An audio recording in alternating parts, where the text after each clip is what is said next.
All right, we are back, and boy, it's a good baseball theme tonight, isn't it? It sure is. Yeah.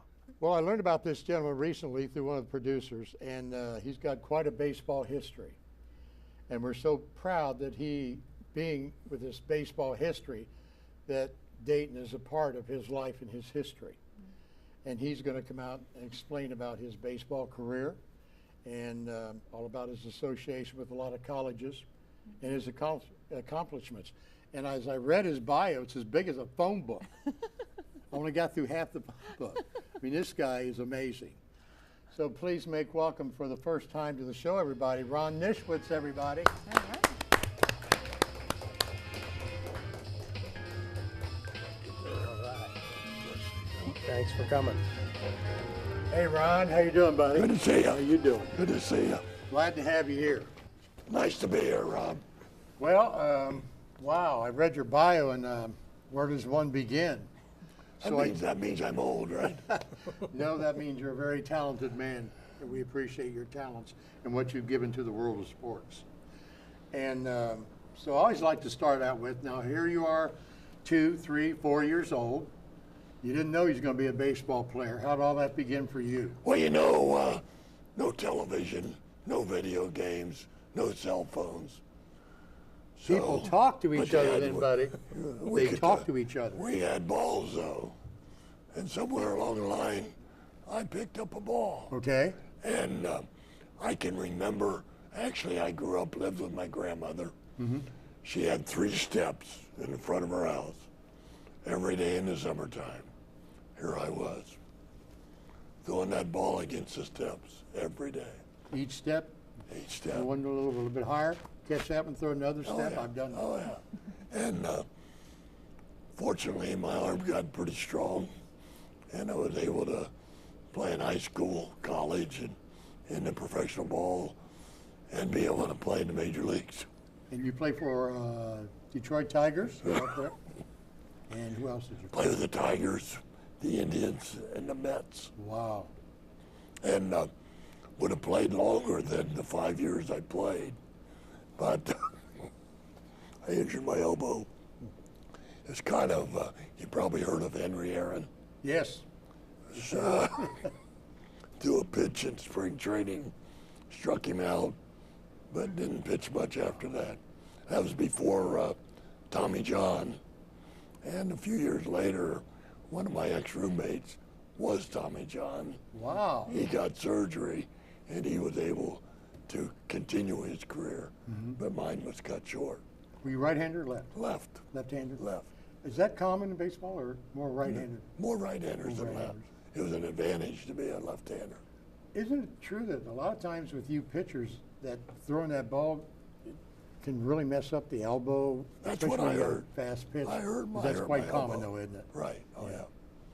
Mine started in high school, but I was able to nurse it along and had some success in professional baseball. Then you became associated with Wright State. Right. I coached at Wright State 30 years, Wow. and now I'm coaching, still coaching.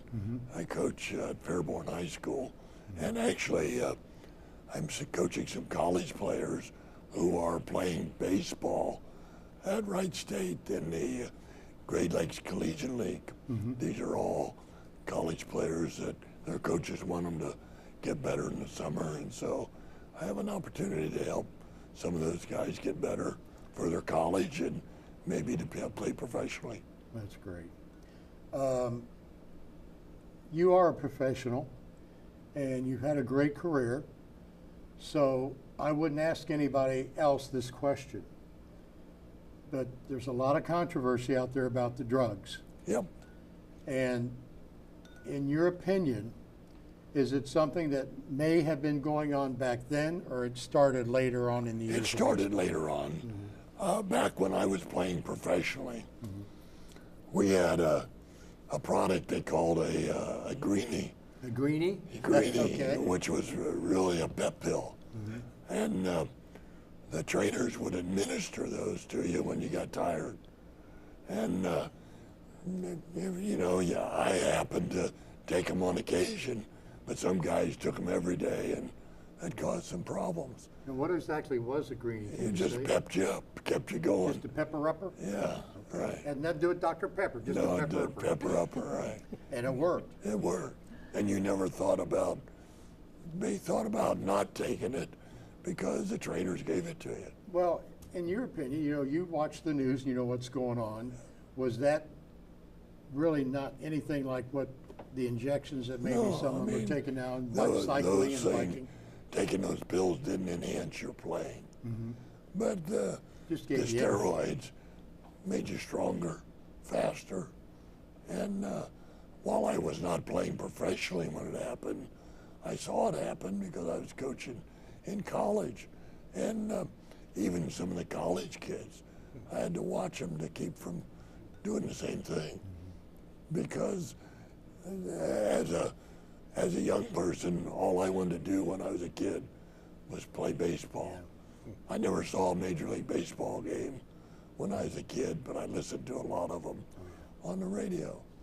And there was a fellow by the name of Warren Spahn who pitched for the Milwaukee Braves. And every time he went on the field to pitch against the Reds, he would win. It seemed like all he'd have to do was throw his glove out on the field and the Braves would win the game. Wow. So That was their lucky thing. yeah, it was his lucky thing. And so I started following him and happened to get to meet him when I was in high school. So it's helped me keep my thing going to be a big leaguer. I understand also, which you could be quite proud of, in honor of your son, there's a field at Wright State named after you and your Right. son. Yes, And where exactly is it located? pardon, it's located to the north side of the Nutter Center Oh, okay. along 444. Okay. And the parking lot for the baseball team is the same parking lot for the Nutter Center. And the team had been playing there since the Nutter Center was built. But when my son was killed in 1980, he played for me at Wright State. He was electrocuted. And you never get over those kind of things. And I wanted to do something to help remember him. And the university allowed me to build a nice baseball stadium. It was about a $3.5 million project. Wow. What a great honor to your son and to you. Yeah, and what this young lady doesn't know, that before the Dragons came to town, there was a movement in Greene County to build a baseball field at Wright State where the professional team would play. And once word got out to people in the city of Dayton, that kind of squelched that. So we almost had our professional team at Wright State where the college team plays. Well, you can be very proud of your career and what you have accomplished. It's just been a great honor to meet you. And I just want to ask you one more thing on this other issue. Do you think with the cycling thing, with all the bad publicity of what our football players are doing in baseball, do you think it'll pass over and things will smooth out a little bit? It will pass over, but it has to be monitored because you always want to try to be better than the other person. That's what sports is about, is to win. You don't, maybe not a little league, but in college, you go out and you want to win every ball game. And you want to be an inspiration to young boys and young girls who love playing sports, because girls love to play sports. Oh, yeah. You want to be an inspiration to them, not a disappointment. That's true. One of the fun things about my career at Wright State, I was able to help about 25 or 35 young guys get to play professionally. Wow. Several of them played in the major leagues. A couple of them are still playing in the major leagues. And that's something they wanted to do. And to help somebody get there was a real good thrill for me. Well, if that's what they wanted to do, they couldn't have had a better teacher than you then. Well, I don't know about that. Yeah, I do. I know about you. I can tell by what's inside here. You talk from here, but you also talk from here. And you can't buy that. It's a love that you cannot even describe for your baseball love. Yeah, I've had it all my life, Rob. It was a great honor to meet you. Thank you.